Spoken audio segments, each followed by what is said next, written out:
Kerala NGO association Kollengode unit 51ാം വാർഷിക സമ്മേളനം നടത്തി. കൊല്ലങ്കോട് സുമംഗലി ഹാളിലെ ഉമ്മൻചാണ്ടി നഗറിൽ രാവിലെ പതാക ഉയർത്തലോടെ പരിപാടികൾക്ക് തുടക്കമായി. സംസ്ഥാന സെക്രട്ടറി സി ഷാജി ഉദ്ഘാടനം നിർവഹിച്ചു.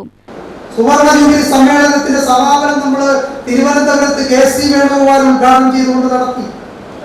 അതിനുശേഷം നിങ്ങൾ പാലക്കാട് എത്തിച്ചേർന്നതിന്റെ 2-3 ദിവസങ്ങൾ കഴിഞ്ഞപ്പോൾ നിങ്ങളോട് പറഞ്ഞു, ജില്ലയിലെ എല്ലാ ജില്ലകളിലും 15 ജില്ലാ കേന്ദ്രങ്ങളിലും ഭരണസിരാ കേന്ദ്രങ്ങളിലേക്ക് അല്ലെങ്കിൽ ജില്ലാ കേന്ദ്രങ്ങളിലേക്ക് ലോങ് മാർച്ച് നടത്താൻ പറഞ്ഞു. നമ്മൾ ലോങ് മാർച്ചുകൾ നടത്തി, 15 ജില്ലാ കമ്മിറ്റികൾ നടത്തി. ലോങ് മാർച്ച് അവസാനിക്കുന്നതിന് മുമ്പ് തന്നെ നമ്മളോട് പറഞ്ഞു, അവിടെ തിരുവനന്തപുരത്ത് രാപ്പകൽ സമരം ആരംഭിച്ചു. നമ്മൾ രാപ്പകൽ സമരം നടത്തിയപ്പോ രാപ്പകൽ സമരത്തിൽ നമ്മൾ മുന്നോട്ട് വെച്ച മുദ്രാവാക്യം എന്ത് തന്നെയായിരുന്നു? അതും ക്ഷാമകർത്താ.